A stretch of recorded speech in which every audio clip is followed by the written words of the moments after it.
There you are, my beautiful people, and welcome back to another thrilling and mysterious episode of the most disturbing videos on the internet today. For context, don't believe anything you hear or see on this video. Do your own research on everything. With that being said, be sure to hype your boy up, like and subscribe, and let's dive in. This massive animatronic breathes, and there's a video of it breathing at the end if you just want to go skip and see that. It's 30 feet long or 10 meters long, and don't get me wrong, it's absolutely gorgeous. However, I would be terrified to go near this thing. Once again, my account is about megalophobia and creepy things that I find creepy. But yeah, this thing is absolutely massive. Look at it compared to those two people up there. Also, damn girl, for free? It's an installation that's in London this month, and I think it's going to be there next month too. Maybe I'll actually go look at it because I am going to London next month. But it's in front of Somerset House, which is like an art kind of gallery place. But the fact that it breathes creeps me out so bad. Like, I'm just waiting for it to like break that glass and like escape and just like pummel people. Like, I'm going to be ready to fight. It's by an artist called Ty Shawnee, and it's called The Spell or The Dream. And she's sleeping, and I'm just waiting for her to wake up and wreak havoc. Watch this video of her breathing and let me know how you're feeling, and would you go near this thing?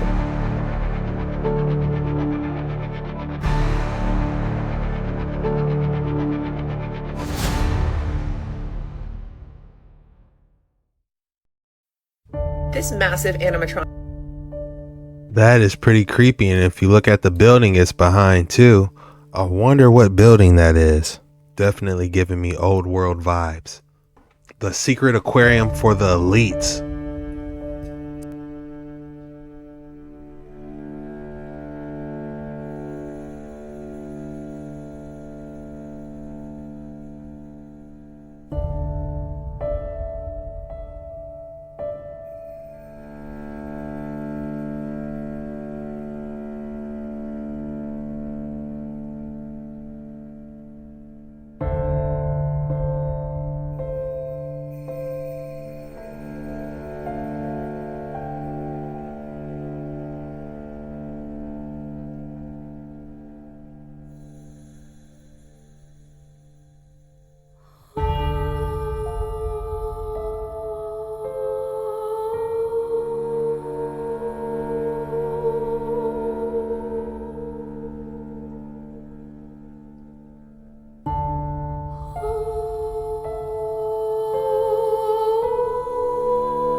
Well, we already know what's on the menu at that party. The elite are eating mermaids, and I know what they taste like. You've probably seen the viral mermaid eating videos, but have you seen mine? Because mine's the original one. For some reason, it's not on the For You page, but I did get another email from someone that went to the party. They actually paid to go to the party, and they told me what they taste like. Let's read that email, shall we? We're going to call him Jonah because I think that's funny. As in Jonah and the whale, you know, and all of that. Jonah said, I had spent my life chasing the rare, the forbidden, the experiences that others whispered about but never dared to pursue. I had sipped snake-infused whiskey in Japan, dined on endangered delicacies in hidden European supper clubs, and even paid an absurd amount to eat a meal cooked on lava in Iceland. When he heard about the mermaid parties, he was down to go, and he said that he paid $50,000 for his ticket. He wasn't told about the location until the day of the party, that a black limo came and picked him up, took him to the party. He said the host was in a white suit wearing a mask, like a masquerade mask, and said, welcome, tonight you will partake in a dish once served for the kings of lost civilizations, a delicacy that vanished from history until now. Now here's what he said it looked like. Their torsos were eerily human, slender arms, delicate collarbones, pale faces, frozen in serene stillness. But from the waist down, their bodies shimmered with blue-green scales ending in powerful tails. Below their ribs had been with precision, revealing rich marbled meat beneath. A server placed a dish in front of Jonas, thinly sliced filet, lightly seared, resting in a golden broth infused with herbs he didn't recognize. The aroma was intoxicating, sweet, briny, complex. The flavor was exquisite. It was unlike anything he had ever known, sweet like scallops, rich like Wagyu beef, with a depth of umami that seemed to awaken something deep in his senses. It was as if he were tasting the ocean itself, not just its bounty, but its soul. That's his words, not mine. He then said, a warmth spread through my body, my heartbeat slowed, my breath deepened. Around me, the other guests had closed their eyes, their faces soft with pleasure. A sound, and then he describes it as no, not a sound, but a feeling, a low, resonant hum, a vibration in my bones, in my blood. That his mind was filled with visions of deep blue waters, endless and calm, filled with whispers, not words, but emotions, memories, as if the sea itself had opened to him, revealing its secrets. He felt it, the pull, the connection. They were all enjoying it. The host raised a glass and said, "To those who dine beyond the edge of the world," said 10 out of 10 would recommend, and he would do it again. The lead are eating mermaids, and I know what they taste like. Would you try a slice of barbecued mermaid or siren? Mermaids? Mermaids over here.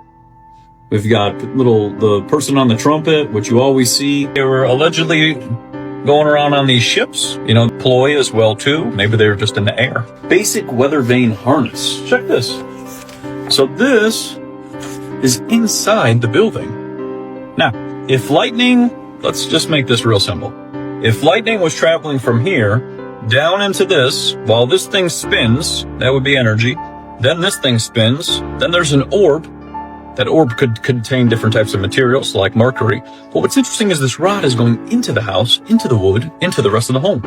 There's a discovery in Egypt that's going to rewrite history, and it's not in Giza. It's in this little oasis. There's a discovery in Egypt that's going to rewrite history, and it's not in Giza. It's in this little oasis called Hawara. And as far as we know, it's the biggest thing that they ever built. It was uncovered in the 1800s by this guy here, but not entirely. Buried in the sand was ruins from an ancient Roman settlement. When he dug deeper, he found what he thought was the foundations of the ancient lost labyrinth of Egypt. But he actually found the roof, and it's now been confirmed that it's real. There used to be a big old temple at the site. Over thousands of years, it was disassembled and used as a quarry. But in 2008, an expedition was led to scan the site with ground-penetrating radar, and what they found were the remnants of the labyrinth. Now, what came back was megalithic architecture. That is similar to what you would see at the Osirian or the Valley Temple on the Giza Plateau. Huge blocks, similar to what the mud brick pyramid is actually hiding underneath it. These were uncovered back in the 1800s. But since then, the construction of the dam in Egypt has raised the water table and is now destroying what's underneath it. What's under this pyramid is nothing short of insane. There's these trapdoor blocks that are absolutely massive. They were never engaged. Then hiding directly under the center of this pyramid is a 110-ton block of red quartzite. That is 200 tons. Then the lid is made of bigger stones, and then an even bigger stone is on top of that, and then there's bigger stones on top of that. I warned you. So with the ancient entrance and the ground scan confirming that there's something under there, the satellite team was brought out. There are chambers and tunnels that go down multiple levels into the earth. This confirms the legends from the ancient Greeks who went to visit. Now, what does this place actually contain? Allegedly, some of the origins of humanity. More walls equals more space. Enough space to tell our origin story. And the latest scan of one of these chambers has showed that there's something in there, and it's metallic. But that one is going to need its own video. There's a metallic structure? Oh yeah. This is the Millennium Falcon, or some type of UFO hidden in there. That would be my best guess. My dad, PhD in linguistics and 4 decades in the ministry, deciphers the unknown for us. Can you describe to me what the antediluvian world was and what antediluvian means? A-N-T-E, diluvian, means the civilization before the flood. You find today there's a lot of discovery. In fact, I wrote a brief book just discussing back in 2005, 2006, on cities under the sea. There were at that time about 100 discoveries of cities, pyramids, streets, ruins under the oceans, under the Black Sea, but under the Atlantic, in the Atlantic, the Pacific, elsewhere, the Indian Ocean. The antediluvian world is actually what marine archaeologists are studying, but they don't believe in the scripturals. So they're raising questions about a place like Antarctica, the Arctic, that have, they might have like a mile high of ice on top of them. Well, it was once water. That suddenly froze. But they're finding that there's evidence of civilization underneath there. Evidence of temperate zone. A temperate zone meaning a more favorable climate at one point. Okay, yeah. Now, what's happening is that there's a lot of historians, they're finding that there was a genius in the structure of the pyramids, these vast cities that are under the ocean, all over the world. Now there's hundreds of them that they've discovered. And so what you hear postulated is that, well, aliens did that because man is presumed to be primitive, just arising out of the caveman era, so that he can't be advanced. Well, I beg to differ. The Bible teaches that man was advanced from the very beginning of his existence. He moved towards civilization rapidly as the numbers of people increased.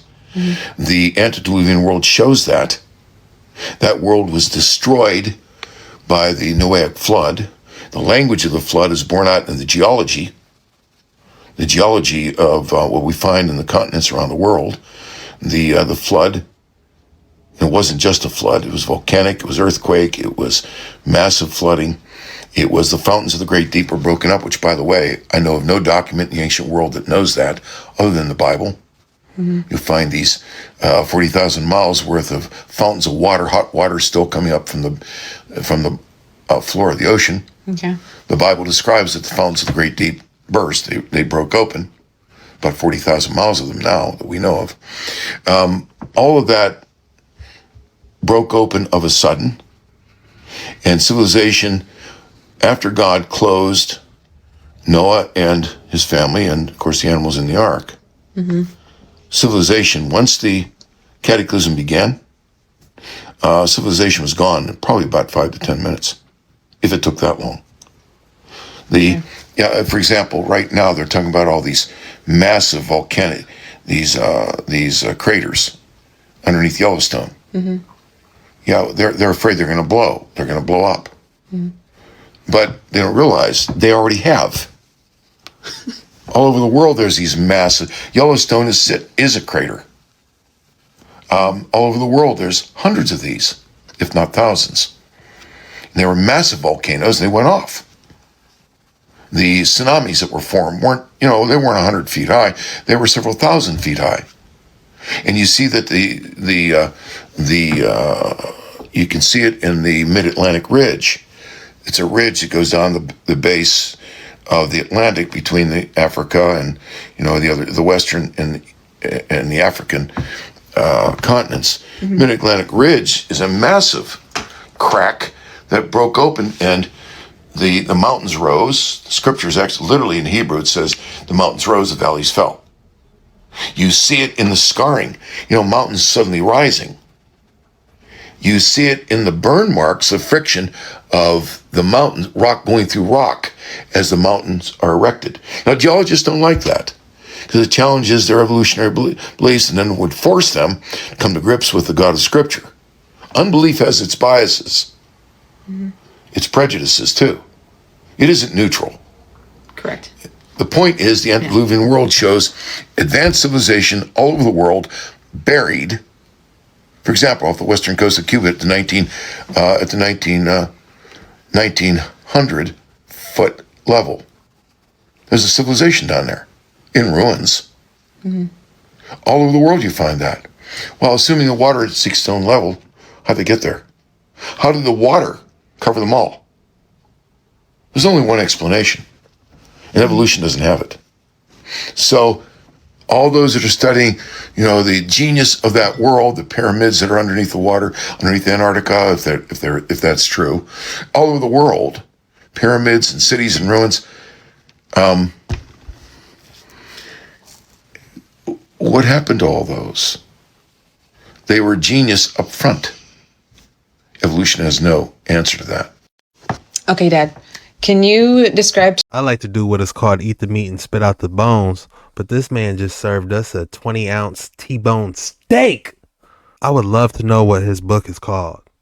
I said to myself, well, how can I make pure colors? And it's really much more difficult than you think, because the problem of it is if the body needs a certain specific frequency, which is a color, you want to be as specific as possible to make that color. So there was one way of doing it, and that is a terribly expensive device.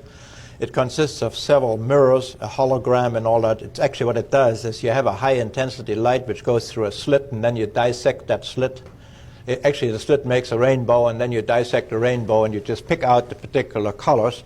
And what comes out is pure color. Now, I have a useful amount of light coming out at any color at a pretty good amount of photons. In other words, you can do something with it. It's pretty good intensity.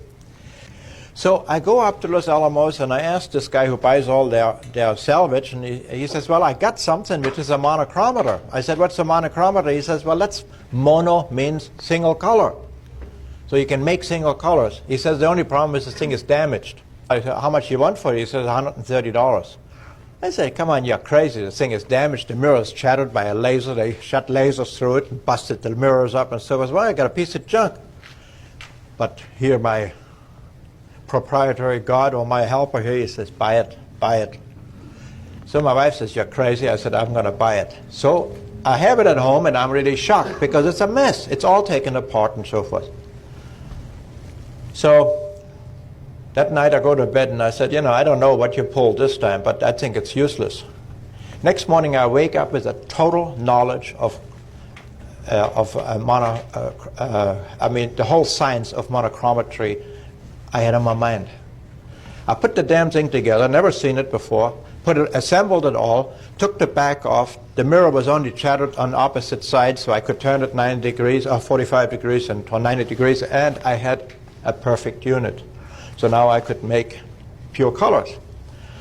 And the interesting thing about it is I had bought over the years certain fiber optics, this and that, and light sources and all this stuff, and everything fit. Everything fit. It was all there. It was almost like it took 3 years to accumulate the parts, and then you get the unit, and then in one day you put it all together. So, it sometimes makes you kind of feel good. Something says to me, how does the nervous system actually work? You have one part of the nervous system which you use to will things. You walk and do all these things, but there's a great deal of the nervous system which you have no control over. It's called the autonomic, in other words, the automatic. You have no control over it. Your heartbeat is controlled, your breathing and so forth. And I said, now who controls that? Well, there are certain controls. For example, a heart, you can take a chicken heart, put it in a saline solution, it keeps on beating. Their organs have a way of acting on their own. Like the last information they receive, they keep on going. Suppose the autonomic nervous system, while it is, the control is in the head. Maybe that head is only a receiver, and the database for our health, or the control of our health, is on an astral level. I said, maybe that's what I'm picking up. I said to myself, well, how can I make pure colors? And Interesting. Your breath is the bridge between dimensions. Each inhale connects you to Your breath is the bridge between dimensions. Each inhale connects you to infinite possibilities. Each exhale releases old timelines. But if you're like most people, you've been unconsciously breathing yourself into the same limited reality for years, wondering why nothing ever changes. The universe responds to your breath's electromagnetic signature, not your mental chatter. And here's what's happening in your body right now that you're completely unaware of. Your autonomic nervous system is broadcasting a signal to the quantum field 24/7. That signal is either saying, I'm safe, I'm abundant, I'm whole, or I'm in danger, I'm lacking, I'm broken. And that broadcast, it's happening through your breathing rhythm. Every shallow, anxious breath is literally telling the universe, I don't have enough, while every deep, coherent breath declares, I am whole. But here's what changes everything. Today I'm going to give you the exact breathing sequence that billionaires, mystics, and quantum physicists use to access what I call timeline coherence. You'll learn how to identify which reality frequency you're currently locked into, and then I'll show you the 3-step process to breathing yourself into any timeline you choose, including the one where you already have everything you've ever wanted. Most people are unknowingly breathing themselves into the same limited timeline, day after day, and wondering why nothing in their life ever changes. I want you to imagine something with me for a moment. Picture yourself as a radio, and every breath you take is adjusting your frequency dial. Most of us learn to breathe in a particular rhythm during times of stress, uncertainty, or survival. And we've been unconsciously tuning into that same station ever since. We wake up, take those familiar shallow breaths of morning anxiety, and without realizing it, we've just selected today's reality channel. The same one we listened to yesterday and the day before that. Here's what I've discovered in my own journey and what quantum physics is now confirming. There isn't just one reality unfolding around you. There are infinite parallel timelines, each one vibrating at a different frequency, each one containing a different version of your life. In one timeline, you're confident and abundant. In another, you're creative and free. In yet another, you're deeply loved and supported. These aren't fantasies or future possibilities. They're actual realities existing right now, just at frequencies your current breathing pattern can't access. But here's where it gets both fascinating and heartbreaking. Your nervous system, through your breathing rhythm, acts like a quantum antenna. Every inhale and exhale sends out a specific electromagnetic signature that tells the universe, "This is the timeline I'm choosing to experience." When you breathe in that familiar pattern of worry, your body is essentially saying, "Give me more of the reality where I need to worry." When you hold your breath in anticipation of disappointment, you're selecting the timeline where disappointment is likely. I remember when this first clicked for me. I was sitting in my car after another frustrating day, taking those same tight, anxious breaths I'd been taking for years, when I suddenly realized I wasn't breathing like someone whose life was about to change. I was breathing like someone who expected more of the same, and the universe, being the perfect mirror it is, kept delivering exactly that. The timeline trap is so subtle because breathing is automatic. We don't think about it, we just do it. But every unconscious breath is a vote for the reality we've always known, even if it's not the reality we want. Your nervous system doesn't distinguish between a past trauma and a current situation. It just responds to the breathing pattern you've trained it to recognize as normal.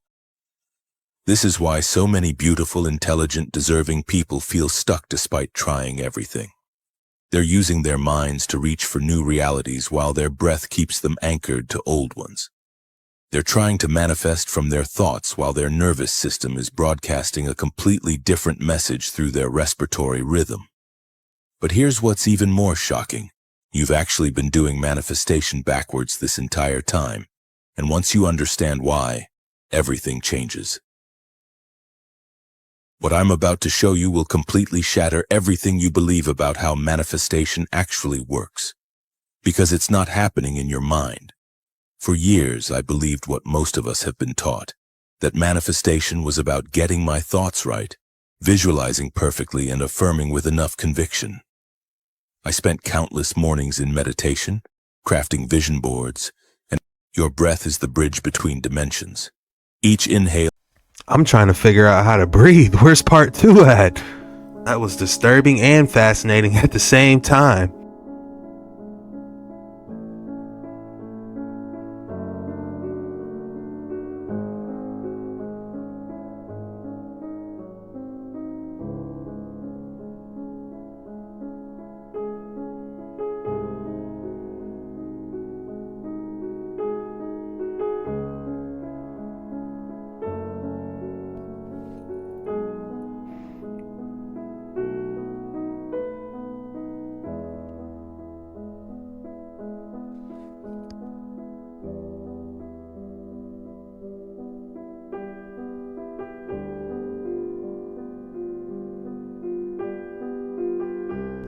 Interesting, just like the Volkswagen.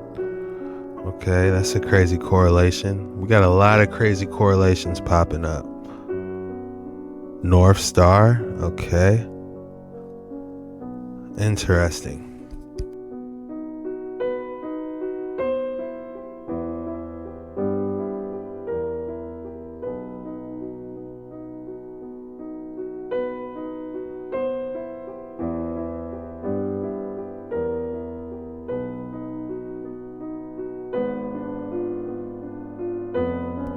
Resembles a sunflower for a second. Electromagnetic fields, okay.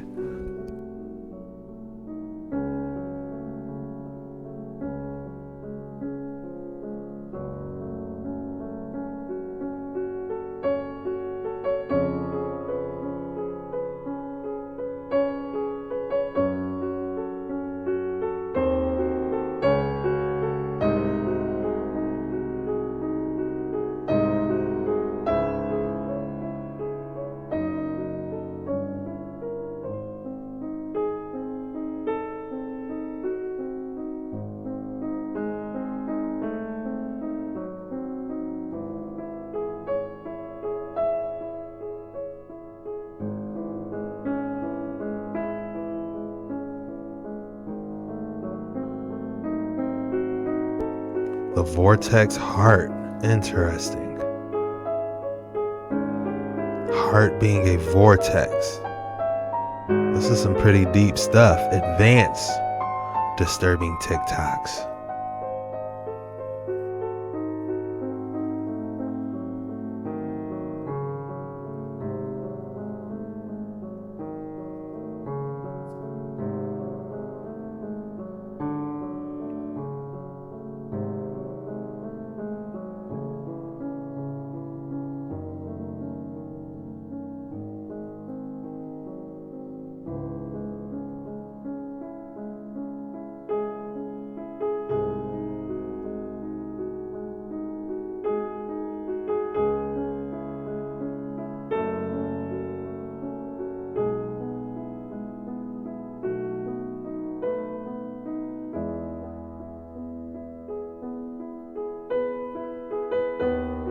Video shows alien giving a man a hug.